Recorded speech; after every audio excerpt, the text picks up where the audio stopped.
Hey, Nostalgia Gogglers. You're about to hear a special interview with David D'Angelo of Yachtclub Games, one of the talented developers who worked on every part of the Shovel Knight Treasure Trove series, including the latest two free expansions, King of Cards and Showdown.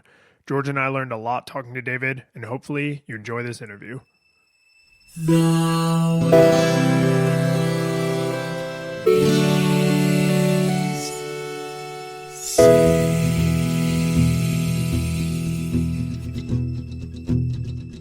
The living room's dark, save for light being cast from the big TV screen and the imminent sunrise that's teasing the one starry sky with whispers of morning.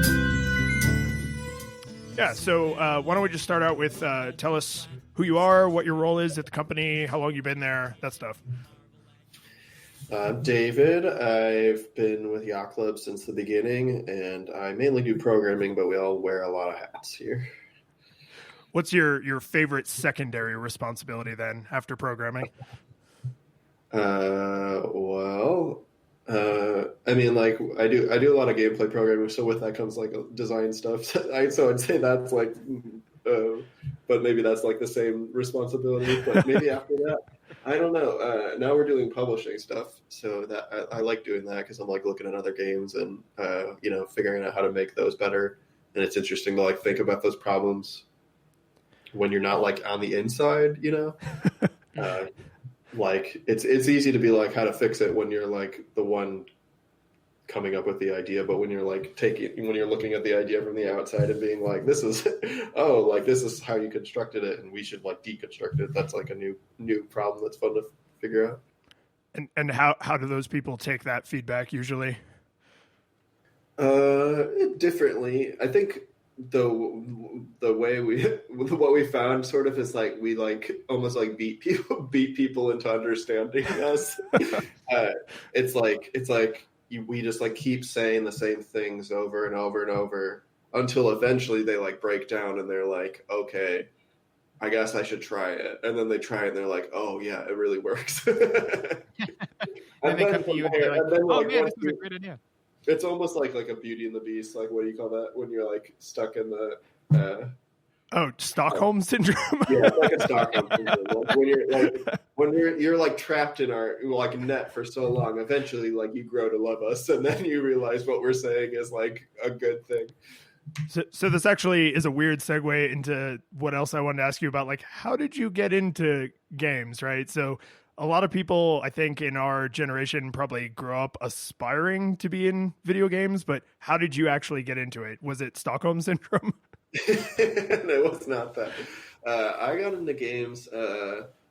I actually came out to when I graduated from school, I was writing jingle music because I got a computer science and a music degree, and I was writing jingle music, and I came to LA basically in 2008 when everything was crashing, and it seemed impossible that I would get a job writing music. So I was like, well, the real thing I've always wanted to do is make video games.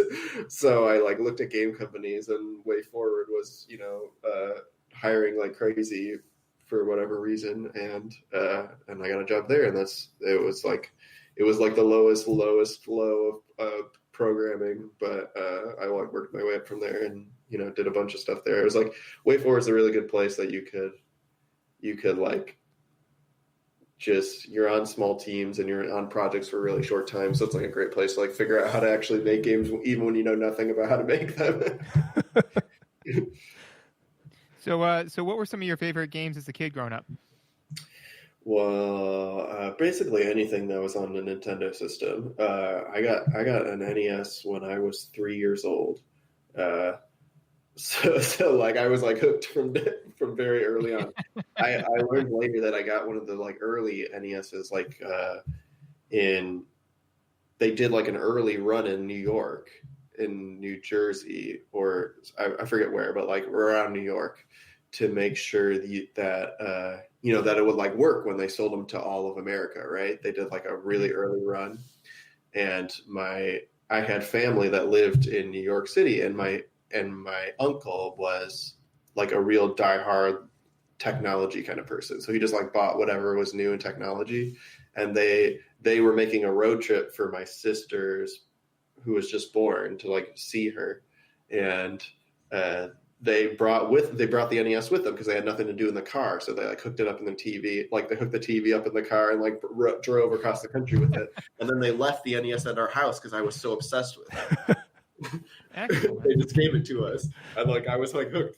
So I pretty much played everything, like all the big franchises on Nintendo. I mean, my neighbor down the street had a Genesis, so I was like obsessed with Sonic, but like from a distance. I would like go to his house and be like, "We gotta play Sonic. We gotta play Sonic." I mean, pretty much everything. Yeah, I was like, all I did was play games. So. So if you had to pick like a favorite game from that era, right, that kind of early NES Genesis era that was an inspiration in your work on Shovel Knight, like I could guess, but I'd love to hear from you, like where you feel those strong inspirations were. Yeah, the big inspirations, I mean, they're pretty obvious, but I would say the mechanics of Shovel Knight came really from Zelda 2. We were thinking a lot about that down thrust in Zelda 2 and how we could extend it into a full game. And I think a Mario 3 was a huge inspiration for the level design and just like the map, and Mega Man. We're all obsessed with Mega Man. We play Mega Man. Every May we have what we call Mega Man. We play through all the Mega Mans. So yeah, I mean those are like the big three, I would say. But there's so many games that we were looking at for inspiration and just ideas for like how to work things, even modern games. And you see, that's interesting because I would have bet money that the down slash came from DuckTales. From Scrooge McDuck. Yeah, I think. Yeah. I mean, a lot of people say that, and I would have. I think the reason for that is probably, I would guess. I mean, I don't know, but I would guess that the guys who made DuckTales were probably looking at Zelda 2 and like had the same conclusion as us, right? That like, oh, that's really cool. We should make a whole game out of that. I mean, in reality, like what we're like. The real thing, like it really comes from Mario, right? Like you bouncing off of someone's head is like, that's a Mario idea. It's just like putting a weapon to it is sort of like where Zelda 2 and DuckTales and Shovel Knight come into play. Interesting. Yeah, no, yeah, that's a fair way to look at it because it's basically just the difference is adding like a binary as to whether or not you get hurt or you hurt the bad guy as opposed to Mario where you always hurt the bad guy. But that's interesting. I never really thought of it that way. So why King of Cards? And what I mean by that is Shovel Knight, I think has done pretty well, right? The game's reviewed well. People are happy with it. And you have it's Plague of Shadows Spectre of Torment. And Spectre of Torment, yeah. And then King of Cards, but this is the last one. So why this story? And why these mechanics? Like, what did you want to do that you hadn't done in the previous DLCs? Well, I guess the core of it comes from the Kickstarter. So, like, we promised these 3 playable boss knights, and they picked what they would be, and we decided that King Knight, for whatever reason, we decided we do Plague Knight, and then Spectre Knight, and then King Knight. And so, really, King Knight came. Like there's like 2 big components. It's like King Knight's character and like what we thought his story would be and like how he would fit in that way. And then I would say the other big part is like, this is like the final one. And how do we like differentiate from the ones that came before it and make it interesting, but also like celebrate Shovel Knight as a whole. So like the cards part comes from, because when we were finishing Shovel Knight, we were like, oh man, we have to make 3 of these. What are we going to do? Like, by the time we get to the 3rd one, no one's like, it's like another platforming game. No one's going to care. They're like, we better just make it a card game and like totally defy people's expectations. And I mean, so it was like basically a joke. And then we took that joke and we were like, well, actually, maybe it would be interesting if we like put, like, we love like those side games that are in things like Final Fantasy VIII, like Triple Triad, and we thought it would be really cool to like try to do the same idea in a platformer, and that's like sort of the core of the idea. And then Spectre of Torment was really we wanted to, after Plague of Shadows and Shovel Knight, we really wanted to try to make like a really streamlined experience. And so we focused on like taking out the map, taking out like the like side guys that you would run into, like the world, the encounters on the world map. We tried to make it like really focused just on the stages. And in King Knight, we sort of thought, let's do the opposite. Let's sort of blow out the side stuff as much as possible. Let's make it so you don't even have to, you only have to play like 10% of the game, like similar to a Mario game. And let's make it so the stages, like you've been playing these big meaty stages 3 games in a row. Let's make them short. Let's let's make those like the map be a really interesting part of it, as opposed to like Spectre Knight where it wasn't a part of it at all, right? Yeah, I was noticing, I think every level or almost every level only has a single midway checkpoint.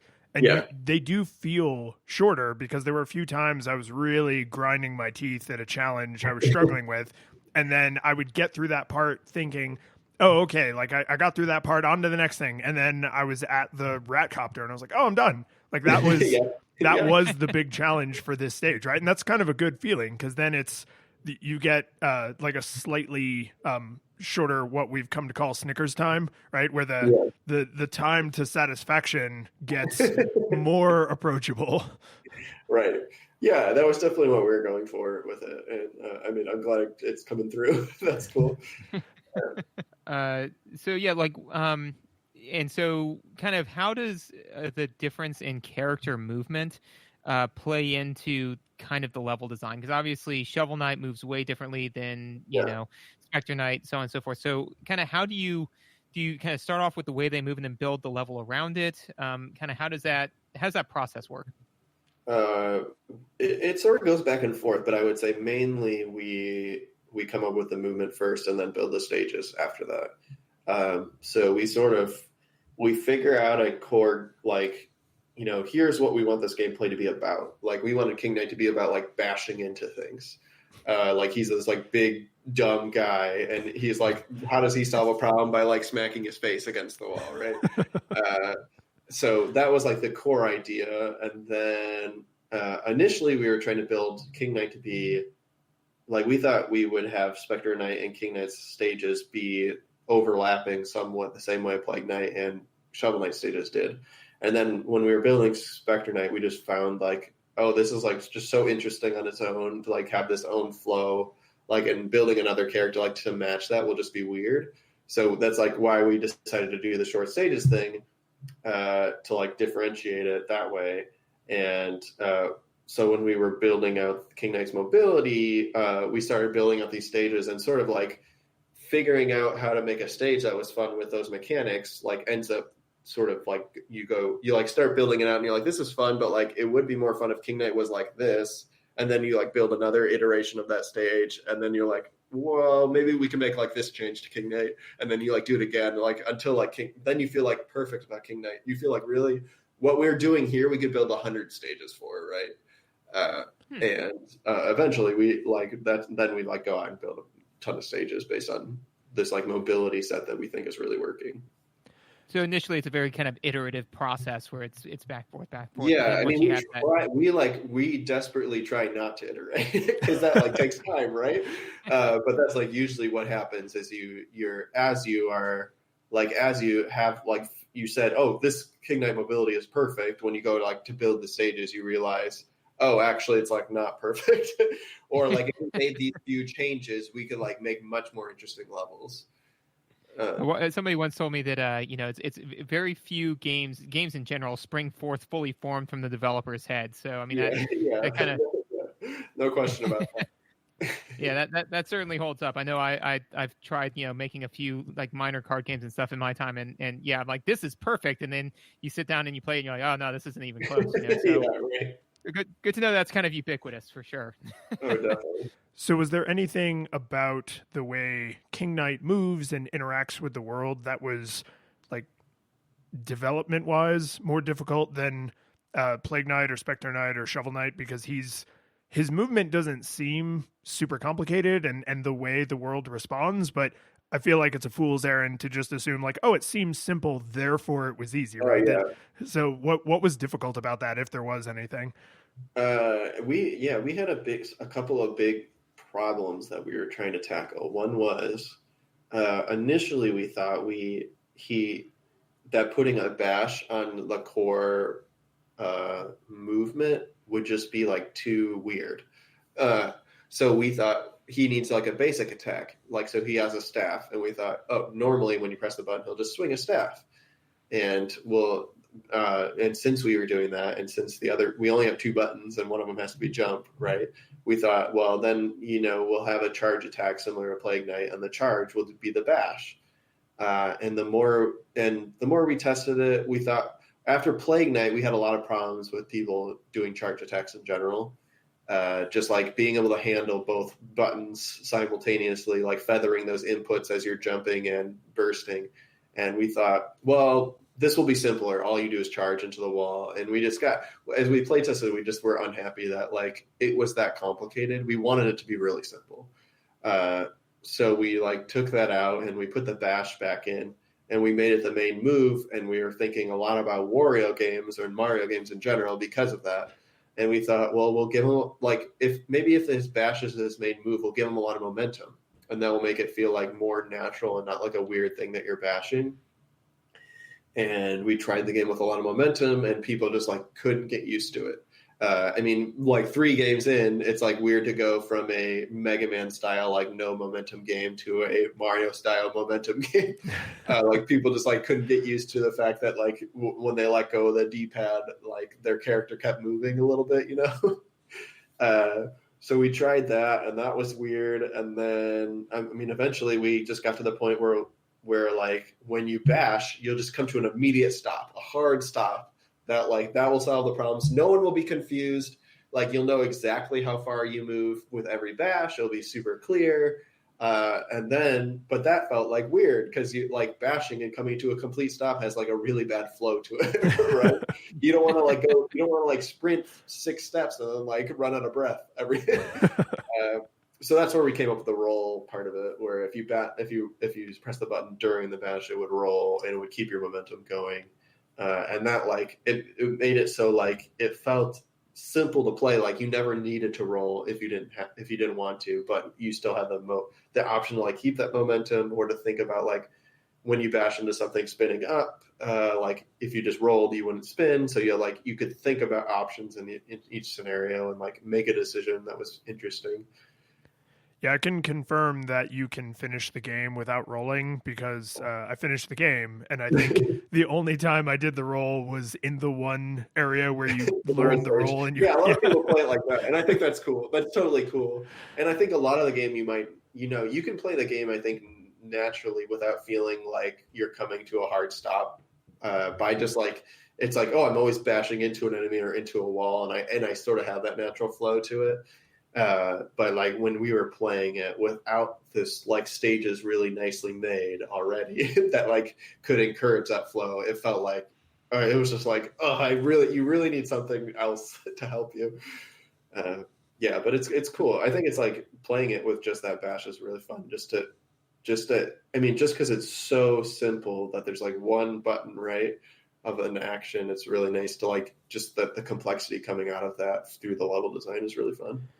And for me, it let me focus on what are the things that I bash into that won't give me the spin, right? Right. Because then I'm focusing on the world as almost like the kind of edges of a pool table. It's like, what can I bounce off of? What can I not bounce off of? How am I going to move through this area? That's so it's good. I like that analogy. That's really good. No, I assume you all had already thought of that.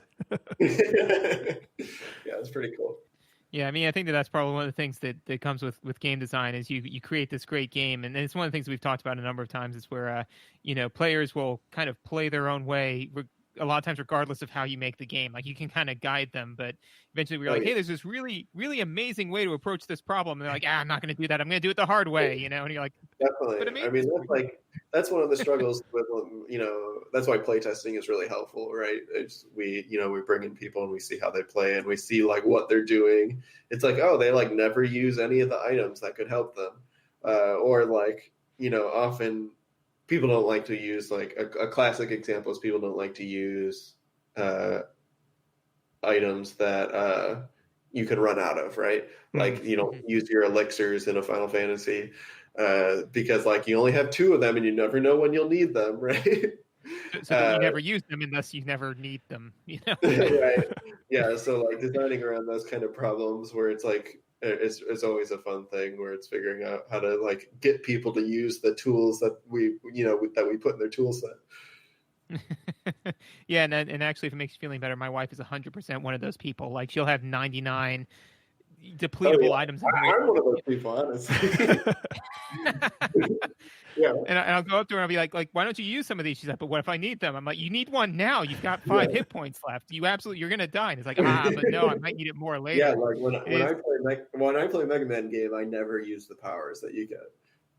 I mean, I just never do. It's like I might need this sometime, and I enjoy playing the game without them. So it's like not a big deal, honestly. But like I know the people like watching. If like Inafune came and watched me play Mega Man, I'm sure he'd be so upset, like pulling out his hair. So why nostalgia games? Like why games that emulate old games in their look and their music? I think I read somewhere that what was the composer's name for the music? Jay Kaufman. Yes. I think I read somewhere that he originally said, I'm going to actually limit it to what like NES hardware could produce. Yeah. And you all were kind of like, no, you can have a little bit more freedom than that, please. But there's still obviously like tremendous constraints on the visuals and the audio, and like the size of the game overall is big enough to be fun, but it's not nearly as big as you might have made it if you pushed the hardware. So like why something, classic and nostalgic feeling? Well, when we were like first setting out to make Shovel Knight, I guess what was interesting to us was how complicated games were getting. So like, not that I have anything against it, but like, when you booted up a game like Grand Theft Auto, you would go from like a helicopter to a car to a motorcycle to a bicycle, and all those like vehicles would control very differently, and like use every single button on the controller, and just like the complexity of like interacting with that world was like it's just enormous. It takes forever to learn how to play it and master it, and just like see every nook and cranny of it, right? But it's almost impossible for like a Grand Theft Auto kind of game, or I mean most games, right? It takes like thousands of hours to play a Skyrim, and we were just thinking a lot about like, what we used to love is like picking up these old games and, within seconds you like know you've mastered it. And I mean, you haven't mastered it, but you mastered like within seconds you like know how to play Mario. You know how to like run and jump over a pit, and it's fun already. And like the joy of it comes out of like the complexity and the new ideas they're presenting to you, not the complexity of like the actual controls and all that. So we just thought the best way to show people that would be to like make something like it.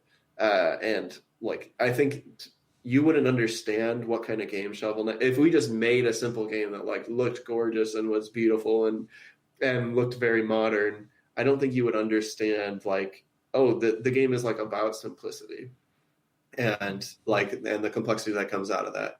And I think another part of it was like, we love these old games. And like, when you play Shovel Knight, hopefully like if you're like 10 years old, you can go to the store. You can say, oh, like the next game I should try is like Mega Man. It's like almost like a gateway drug to those games, right? Because like if you're a kid these days and you go like pick up a Mega Man game and you've like never played anything else, you're gonna be like, this is the worst. I hate this, right? It makes like no sense to you. And we sort of wanted to like provide a way for those things to make sense.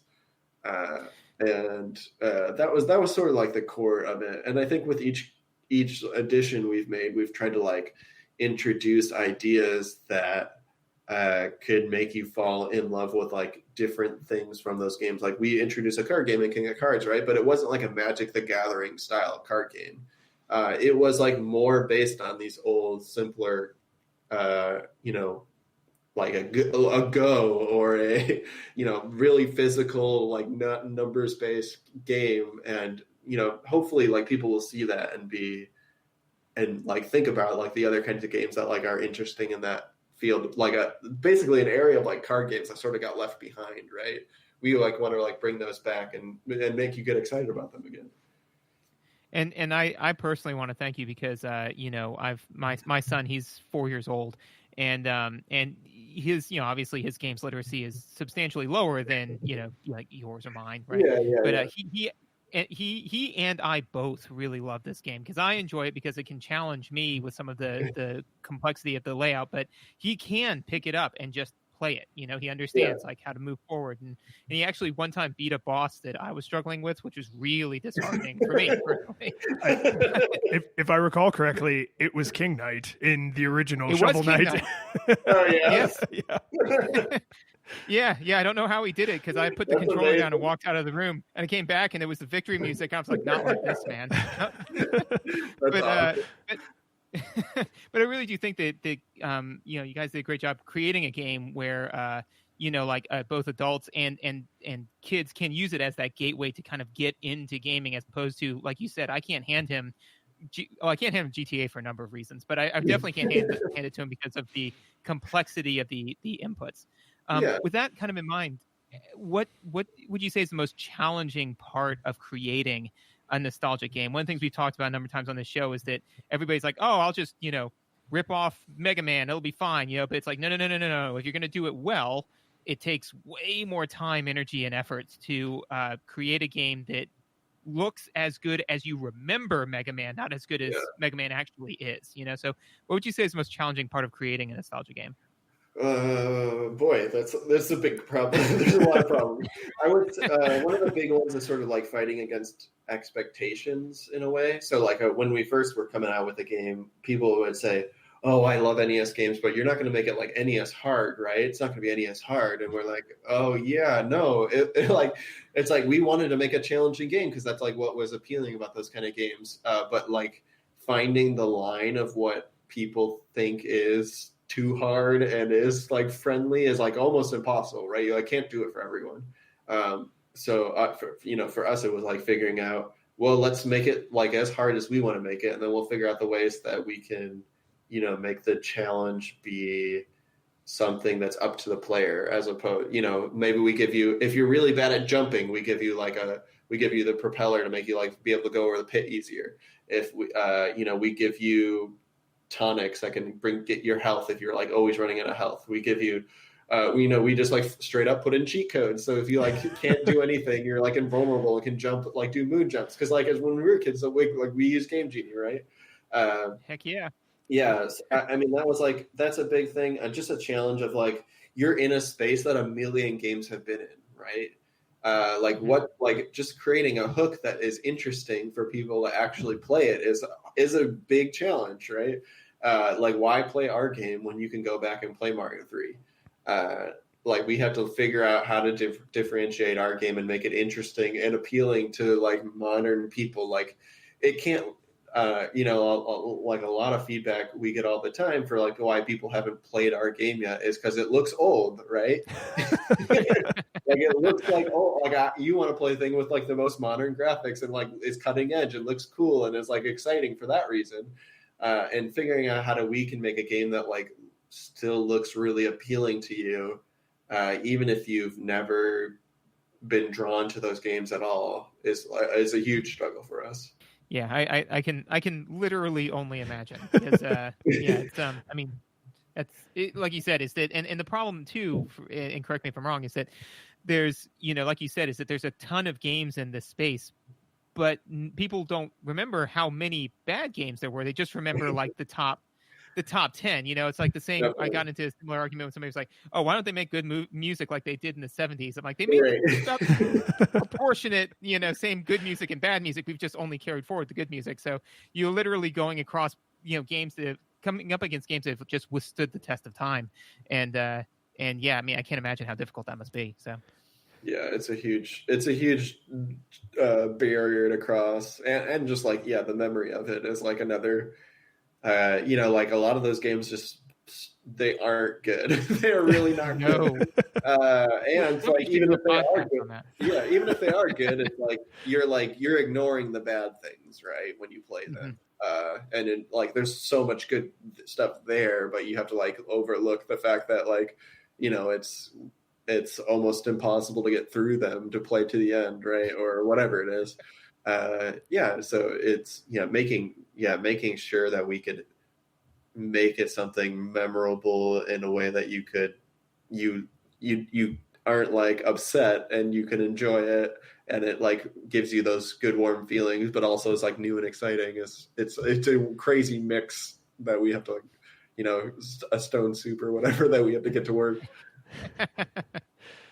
So then I'm curious about how Showdown came into it, because the three main expansions, I get those were part of the Kickstarter, and you were able to do different things mechanically and narratively, and it kind of expand the universe. But Showdown feels distinctly not, of our childhood, right? I mean, the first game, I mean, unless you count Smash on the 64, but I can't think of any 2D pixel art Smash style games until Smash was a huge success and people were oh, what if we made a pixel art version of this? So how unless you were going straight up with Super Mario Brothers, just Mario Brothers, that, maybe. It is straight up Mario Brothers is the big inspiration. So again, it was a Kickstarter thing that we said, oh, we're going to make a 4-player battle mode, that it's just something we said, and you could play as all the characters in the game. And then when we were thinking about what we actually wanted to make, Mario Bros is constantly a huge inspiration for us, just because it's a game that I feel is overlooked, or it's not really remembered. But that game is wickedly fun, even today. If you put two people in front of that game, they're gonna have a really good time, and it's hard to understand why it's so much fun. So, I mean, initially we were starting off by just thinking we're going to make a 4-player version of that, or some kind of thing that's it's a platforming thing. It's going to be you're going after gems. And because Shovel Knight is so focused, there's 2 components to Shovel Knight. It's the platforming, right, of jumping to the gem. And then I would say the big other component is fighting over stuff. It's fighting enemies, fighting bosses. So, we thought we would make it a platformer fighter, but we would try to lean instead of Smash, where it's 90% fighting, 10% platforming, we would go 90% platforming, 10% fighting. That was sort of where we started. And I would say it was more than just Mario Bros. That really inspired it. We were thinking a lot about Bomberman, a lot of those just early, TMNT fighters, real early multiplayer games, and especially a lot from the N64 era, where it's where they first started putting in 4 controller ports into, and everyone was we got to make a bunch of mini games, right? Kirby 64's mini games, the Pokemon Stadium mini games, Chameleon Twist, all these weird multiplayer games. We were looking at a lot and thinking about how do we make this really simple pick up and play kind of multiplayer game that just feels there's a lot of depth there, but feels you can just get in there and start having a ton of fun with it. And there's just a lot there. It just feels you can play it for hundreds of hours with your friends, even if it's even if you're basically the same level, you're not getting better at the game, you're still having a ton of fun, right? That Mario Bros, you're not learning a ton of new techniques, or you're not learning how to wave dash or whatever. But you are you're probably getting better better, learning new things of how to win against your friend. But it's more about I don't know, just that tug of war between the two of you. That was a lot of what we were trying to emulate with it. So do you find anything sort of cognitively difficult or difficult for players during testing? Because the first thing I noticed when I did my very first round of Showdown is I was oh, everyone moves slightly different and the controls are a tiny bit different, right? Yeah. So there's this you're seeing something familiar, but you have to you as the player have to interact with it in a different way. Like, how did you make some of those decisions about where buttons would be mapped and the delay? Like, you can't just wail on someone. You can't just stand in front of them and like beat them to death with your shovel, right? Whereas in the main game, you absolutely can just wail on the enemies because that's fun, right? But that would not be fun in a multiplayer game. So how did some of those decisions get made? We started with a more like, oh, it'll be like you're doing combos and like knocking people around and all that kind of stuff. And we realized it was like too far from Shovel Knight. So then we were like, okay, a big component of this is we should make sure that at least Shovel Knight, King Knight, Plague Knight, and Spectre Knight play exactly like they do in their campaigns. And starting there, it's like, okay, then we're like sort of stuck with, some basic things. Like they all have to like, they're basically two buttons, right? It's like their jump and their attack. And maybe they have like charge attacks. Maybe they like can mix it up by like pressing different directions, but like, it's going to stay pretty simple. And from there, like the mechanics of like, if it's like that simple, then like, when you hit a guy, they should probably like flash just like they do in the game, right? And the focus is like jumping around and getting the gems, and when we added new characters, we thought really hard about like how do we add these guys in a way that like is really differentiated from the previous one? Because like, what's the point of having new characters if it doesn't feel like you're playing a different character? Yeah, it's just Mortal Kombat palette swapping at that point. Yeah, right. So we thought a lot about how to make them unique, but still sort of have like a same like core principles to them, where like they all have a jump, they all have like two primary actions, right? And maybe some have like more complications than others. But we thought like when we were play testing, we found it was cool. You could always like go back if you found something's too challenging, you could go to Shovel Knight and be like, I know exactly how Shovel Knight plays because I played the game right already, or like.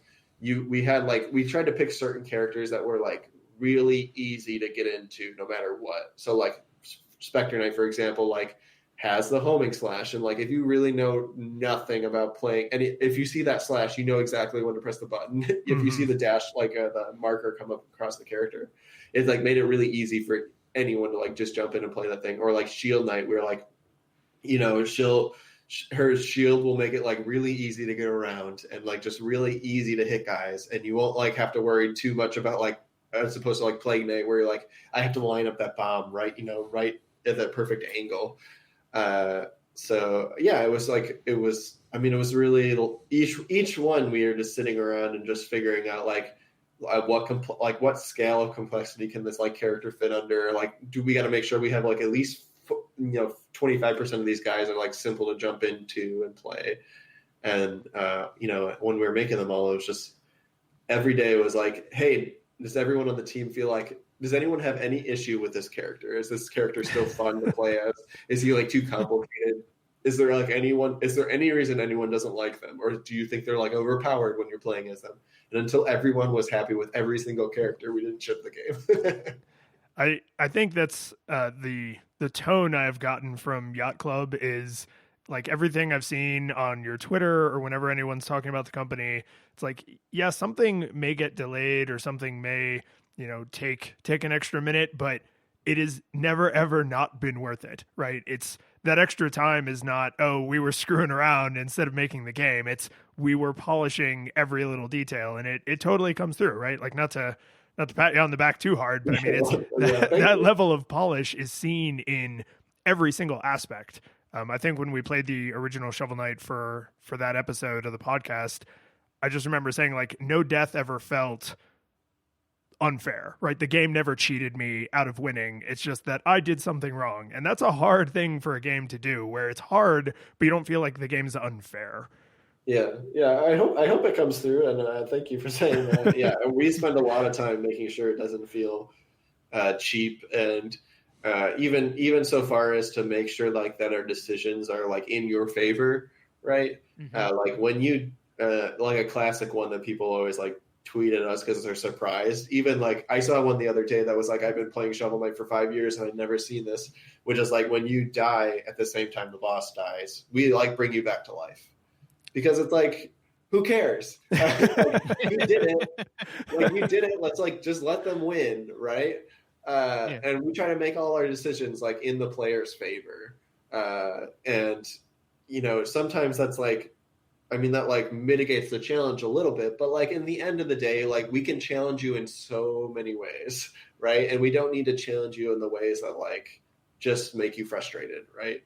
And that, I mean, that's like part of what we were trying to avoid. Like when people talk about NES hard, I think that's like a lot of what they think about is like when I jumped over that pit in Ninja Gaiden, that bird like always hits me, and it's just like, come on, it's like there's nothing I can do about it. I don't have like instant reflexes, and.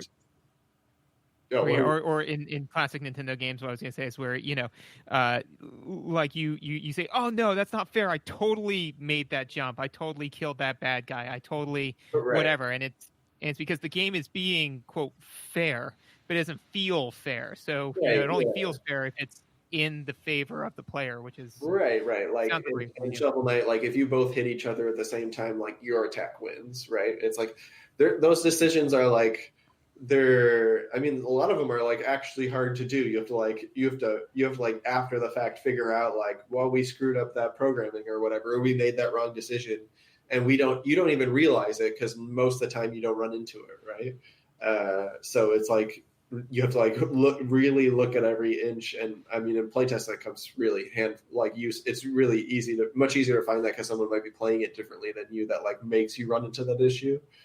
That you like might not have been having. So it's a big challenge to think through all those things. And a lot of times it's hard because a lot of those frustrations come through like, in Castlevania, like those decisions are made very deliberately. And that's like sort of what makes the game fun too, right? Like when you get hit in Castlevania, you get knocked back really far.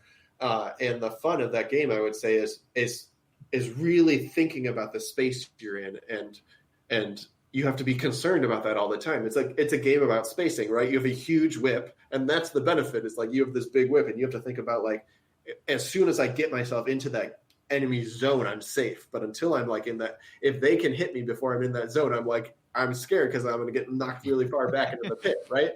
And that's like frustrating to players, but that's also the enjoyment of it. And figuring out the line between those two things is extremely challenging because like a lot of people would say like, I hate getting knocked back too far. That's just like, why'd they do that? That's maddening.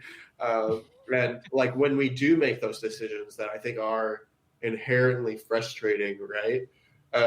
Like getting knocked back too far, we have to think about like, well, how do we like mitigate those when that's 90% of players might be happy with it, but 10% of players might get just like can't handle that kind of thing. And it's like, oh, well, then we can be like, let's give them an armor or something that like, if you're that player, we can sort of help you in that situation. Well, I noticed with King Knight, because you have the bash, which also traverses you horizontally, even if you're in the air. And right. if you do a bash and you get hit while you're in the air, after you come out of like the damage invincibility flicker, you can bash again. Right. So like you can actually recover onto a ledge if you get knocked off, or you could maybe bash into a wall and do the little spin. There was more than a handful of times where it was like, if I hadn't been allowed to do that, right? Like if I had to reach ground before I reset, I would have died, and that would be less fun. Yeah. I mean, that's one of those things that like, if you screwed up, we want to like it's like more fun to give you that chance to like make up for it, right? To like be able to be like, you can be the hero essentially after like your big mistake. It's like like making a clutch save in a game or whatever. And I think that was like, that decision really came from that. Like it almost like detracts from the game that you like. The idea is you can only do one bash in the air, and that like that's where the fun comes out of, is like really thinking about and being deliberate with that choice, right? And if you make that mistake, then you like screwed up, and it's like that there's the fun. But like, yeah, if you get hit in that process, we wanted to make sure that like we could give you that opportunity. Like that, it's the same idea of like leaning in the player's favor.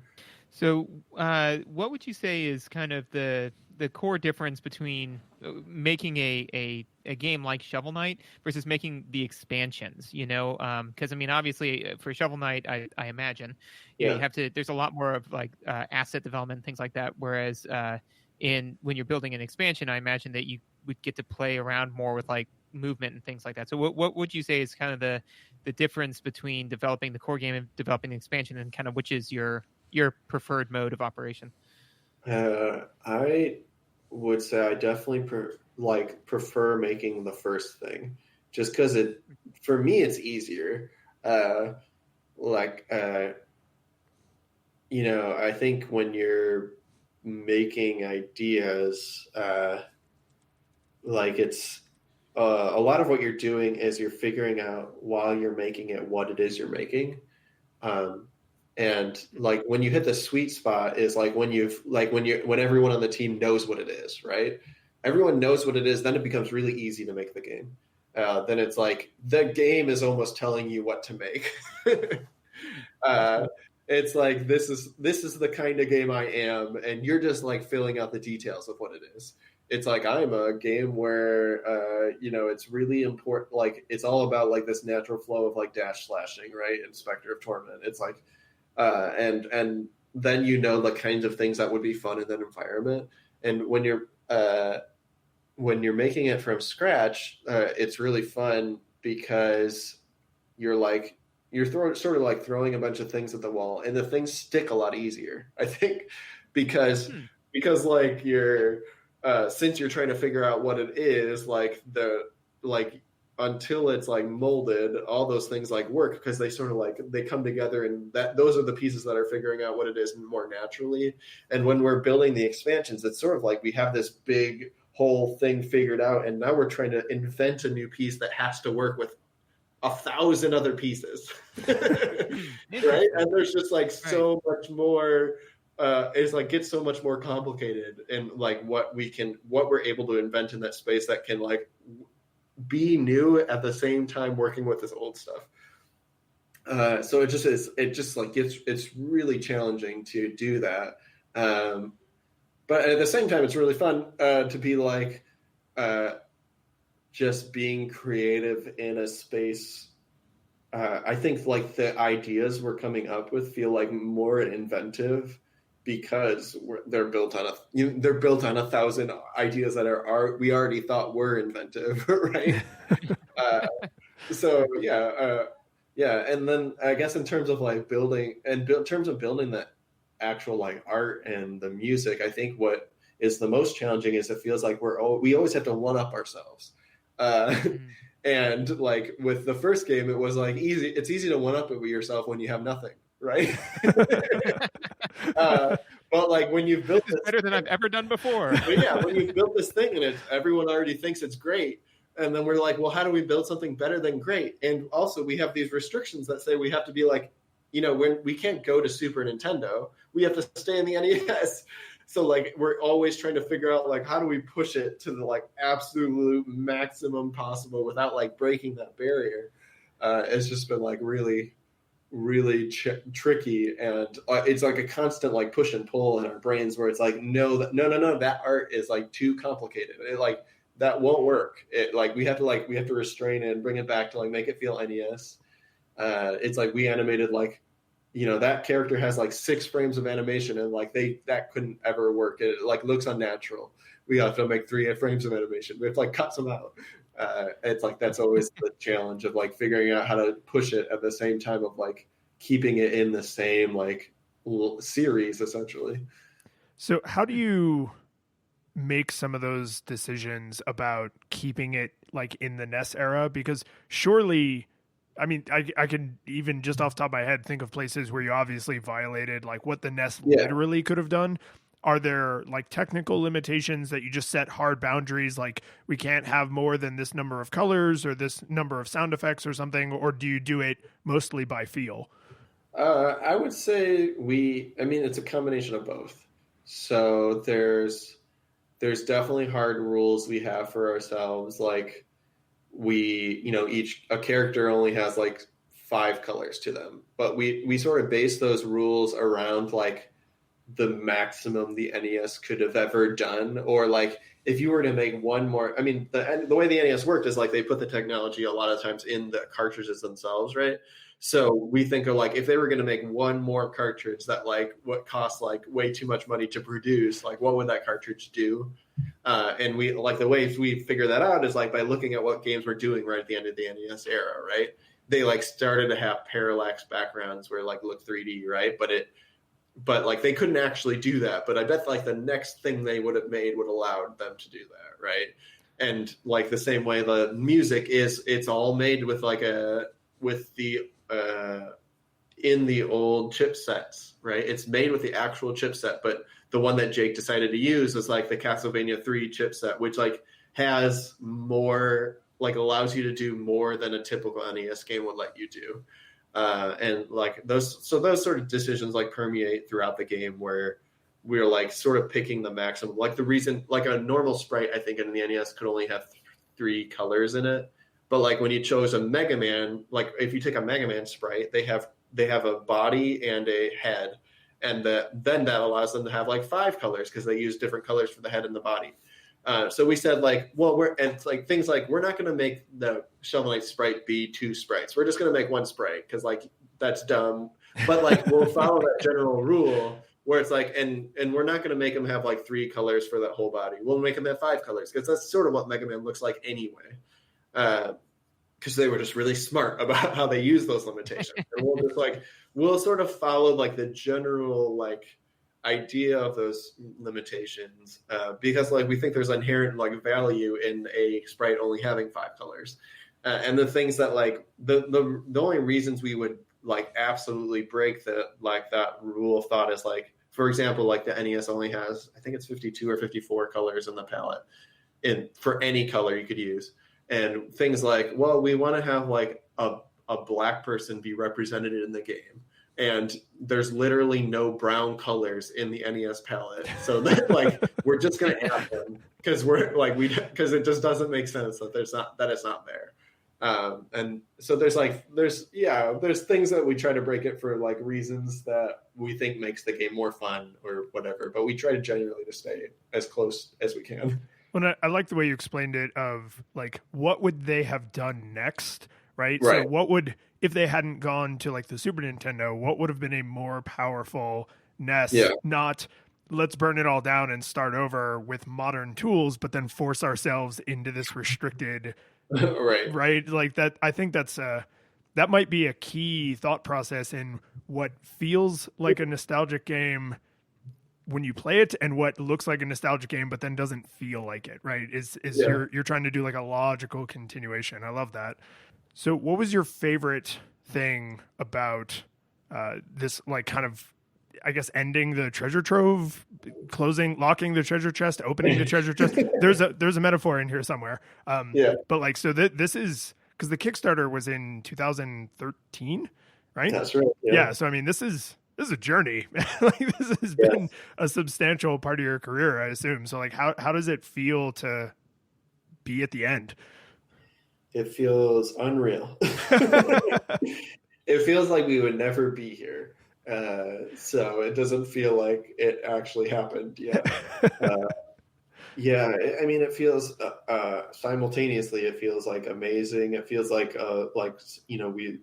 we have this like big weight lifted off our shoulders. It just felt like, it felt really, I don't know, like the word for it, but just like we had these like good, the same ways you have like at the end of the year, you like think through the year, right? We were having so many of those feelings like at the end of the projects, being like thinking over the last 5 years and especially because the content we were making was celebrating that so much. Like in King of Cards, there's a card for every character in the game, right? In Showdown, like, so much of the stuff we were putting in was a celebration of the last 5 years of like the characters you could play as, or the characters that would show up in the stages, or just like the environments themselves, right? We so much of it was thinking about the last 5 years and like being nostalgic about them in a way that it just feels like simultaneously it's like such a wonderful like celebration of what we've done to be like, we've like put a bow on top of this package, and we all just feel so proud of it, and that we got to make like exactly what we wanted to make without like compromising just feels crazy, and that we didn't go bankrupt is amazing. It just feels like what an incredible journey. At the same time, it's like I can't believe that it's like actually over. It doesn't make any sense. So I'm sure you love all of your children equally, but come on, pick like main game or one of the expansions. Like, which one is your personal favorite to play through? My personal favorite is okay. Well, I have like different ones depending on my mood. I mean, they can't all be equal. Yeah, Love them all equally. They're not all equal. They're all different. They're all like lovable for different reasons. I would say. I mean, I would like Shovel Knight is that like that one is like most meaningful to me. I think it's like that's like my heart game, essentially, where it's like I can't like so much like blood, sweat, and tears went into that one, and I can't believe it like turned out the way it did. In terms of like the one I probably enjoy going back to Spectre of Torment the most, just because it's like it's such like a good snack. it's like real quick to whip through it, and it's so much fun. And the movement in that game is just so enjoyable to me, and I just like really love playing it. King of Cards is like it's so cool. It was like, I mean, I said this, we just had a postmortem here, and I was talking about how King of Cards was the first game at the end of the project where I wasn't sick of it. Usually we play the game so much that you're just like, by the end, you're like, I never want to play this game ever again in my life.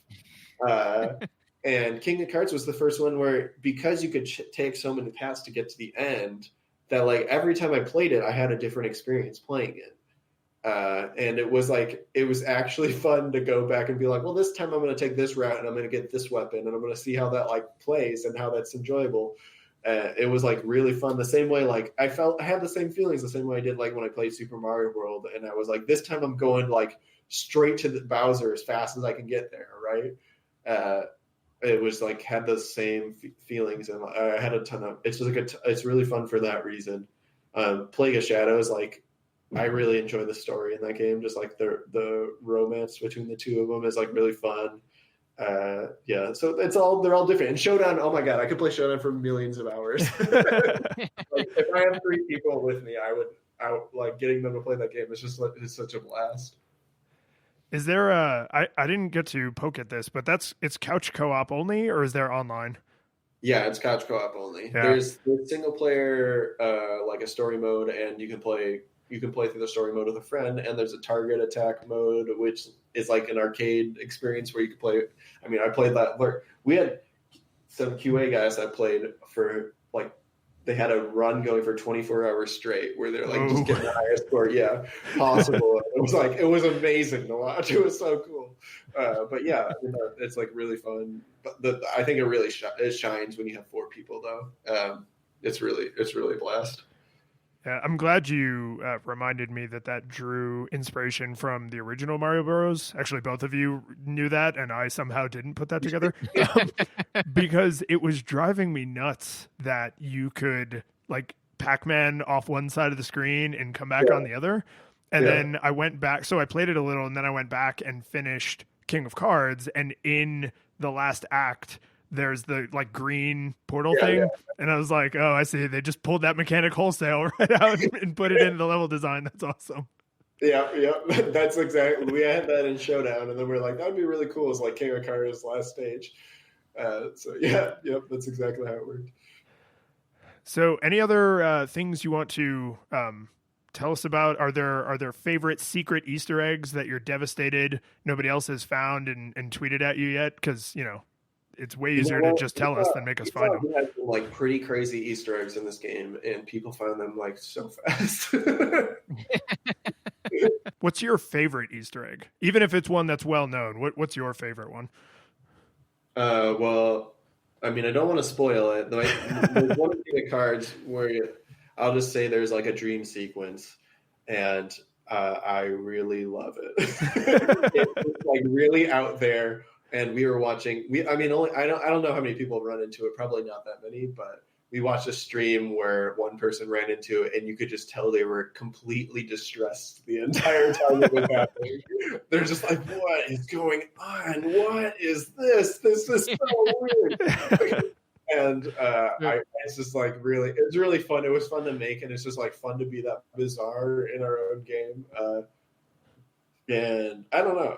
It's like really. It just like it felt like it kept going, and we spent way too much time on it for something that like no one's gonna see. Yeah, I really love that.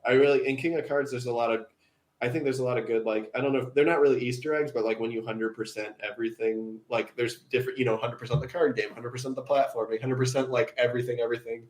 There's like a lot of like, this is the first game where we spent a lot of time like thinking about that component of it. And I think like that was really enjoyable just to make those and see people encountering them in the real world. Awesome. Well, I appreciate you taking the time to talk to us.